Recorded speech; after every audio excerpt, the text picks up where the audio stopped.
प्राचीन समय में चंद्रपुर नामक एक राज्य था। उस राज्य का एक पराक्रमी और प्रसिद्ध राजा था, राजा राघव प्रताप सिंह। राजा की 2 रानियां थीं। पहली रानी का नाम था रानी कमलावती और दूसरी रानी का नाम था रानी रूपमती। रानी रूपमती अपने नाम की ही तरह अनुपम सुंदरी थी। उसकी मोहक सुंदरता ने राजा राघव प्रताप सिंह का मन पूरी तरह मोहित कर लिया था। दूसरी ओर रानी कमलावती देखने में अधिक सुंदर नहीं थीं।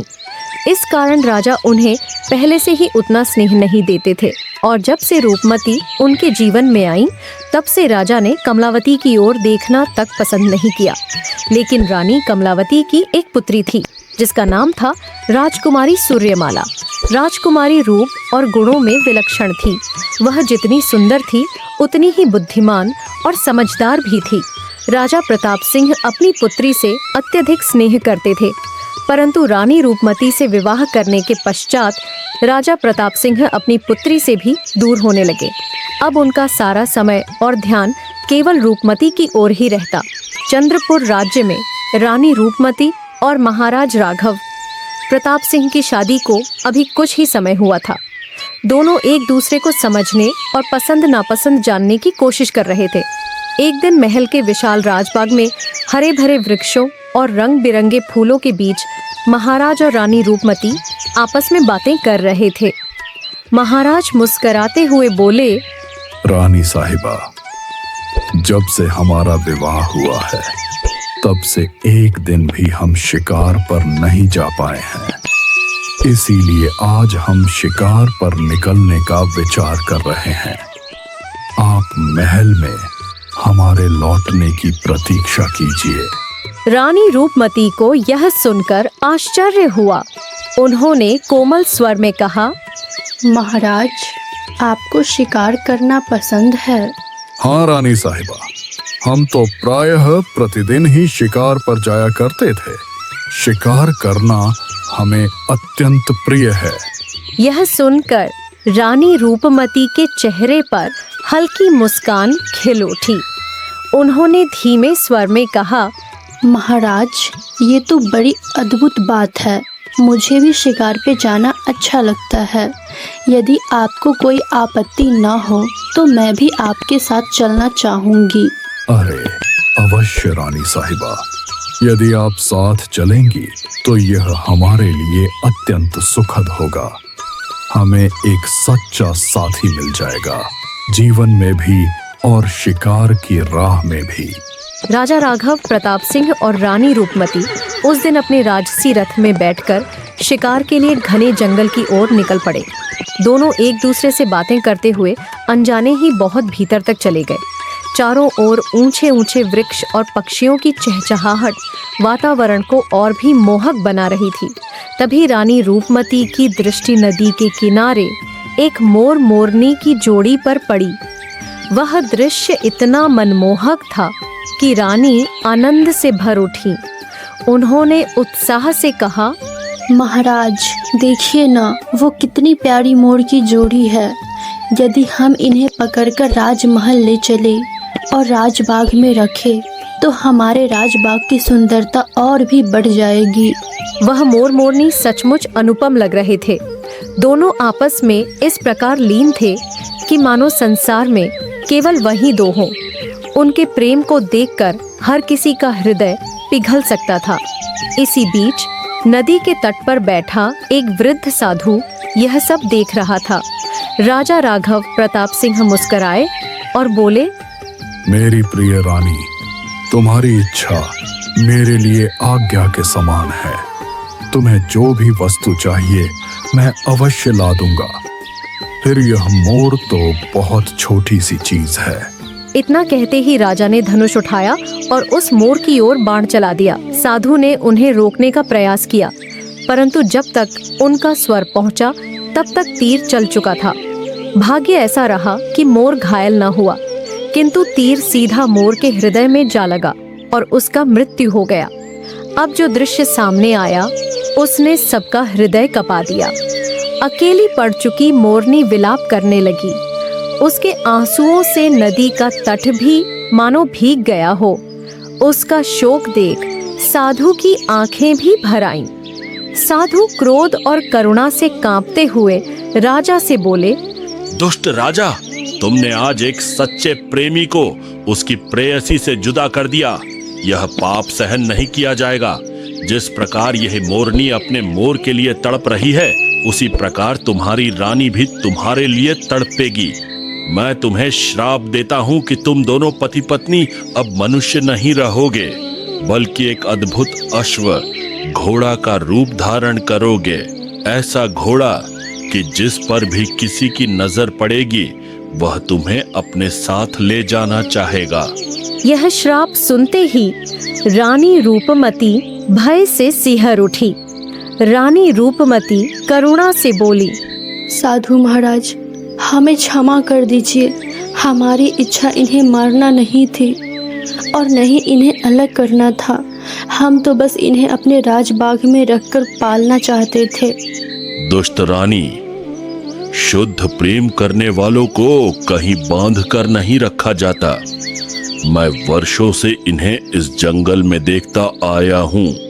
साधु महाराज, हमसे भूल हो गई, हमें माफ कर दीजिए। हमारी शादी अभी नई नई हुई है, कृपया हमें सजा ना दीजिए। वो तो प्रेम करने वाले थे और हम भी तो प्रेम करने वाले ही हैं। कृपया करके हमें यह दंड ना दीजिए। मैं तुम्हारा श्राप पूरी तरह वापस नहीं ले सकता, पर तुम इस श्राप से मुक्ति पा सकती हो और यह मुक्ति तुम्हारी पुत्री के द्वारा संभव होगी। ये कैसे होगा साधु महाराज? मैं तुम्हारा भविष्य देख सकता हूँ। तुम्हारी 2 पत्नियां हैं और पहली पत्नी की एक संतान है, तुम्हारी पुत्री का विवाह होगा और वह भी अपने पति के साथ इसी जंगल में शिकार करने आएगी। पर यह श्राप तभी मिटेगा जब वही तीर तुम्हें प्रहार करेगा। यदि वह तीर रानी पर लगेगा तो यह श्राप मुक्त नहीं होगा, क्योंकि राजकुमारी तुम्हारी पुत्री है। साधु ने इतना ही कहा था कि दोनों ही क्षणिक रूप से घोड़े में परिवर्तित हो गए। कुछ समय बाद राजा का मंत्री राजा को खोजते खोजते उसी नदी किनारे पहुंच गया। वहां उसने देखा कि नदी के पास 2 विचित्र घोड़े खड़े हुए हैं। मंत्री घोड़े को देखते देखते आश्चर्यचकित रह गया। तभी साधु का नजर मंत्री पे पड़ा। ठहरो मंत्री, वे तुम्हारे राजा रानी हैं। साधु महाराज, आप यह कैसे कह रहे हैं? तब साधु ने सारी बात विस्तार से बता दी और कहा, जाकर अपनी बड़ी महारानी को यह सब बता दो। ठीक है साधु महाराज, मुझे जाने की आज्ञा दे दीजिए। मंत्री राजमहल पहुंचकर रानी कमलावती को सारी बात सुनाने लगा। तभी राजकुमारी सूर्यमाला ने प्रश्न किया, परंतु हमें कैसे पता चलेगा कि पिताजी कौन सा घोड़ा है? राजकुमारी, वो तो मुझे नहीं पता। कुछ वर्ष बाद। स्वामी, आज कहाँ जाने वाले हैं हम शिकार करने के लिए?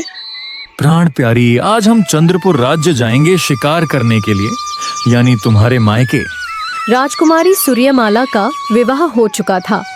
उनका विवाह पड़ोसी राज्य के राजकुमार गोपाल सिंह से हुआ था। दोनों के बीच अपार प्रेम था, इतना कि प्रतिदिन वे साथ निकलते और अलग अलग राज्यों में जाकर शिकार करते। तभी राजमहल में काम करने वाला एक आदमी आया और बोला, महाराज, आपके शिकार पर जाने की तैयारी पूरी हो चुकी है। ठीक है। राजा गोपाल सिंह और रानी सूर्यमाला दोनों शिकार के लिए चंद्रपुर राज्य की ओर निकल पड़े। कुछ समय बाद वे दोनों चंद्रपुर के घने जंगलों में पहुंच गए। स्वामी, हमें किस तरफ जाना चाहिए शिकार करने के लिए? इधर चलो रानी, ये जंगल काफी घना है, यहाँ अवश्य जानवर मिलेंगे। दोनों धीरे धीरे आगे बढ़ने लगे। वे बहुत दूर तक चले, परंतु शिकार लायक कुछ भी दिखाई नहीं दिया। तभी अचानक रानी सूर्यमाला की नजर एक अद्भुत घोड़े पर पड़ी। रानी उत्साहित होकर बोली, स्वामी, यह घोड़ा कितना अद्भुत और सुंदर है। राजा की नजर भी उसी घोड़े पर पड़ी। स्वामी, इसे अपने राज्य ले चलते हैं पकड़कर।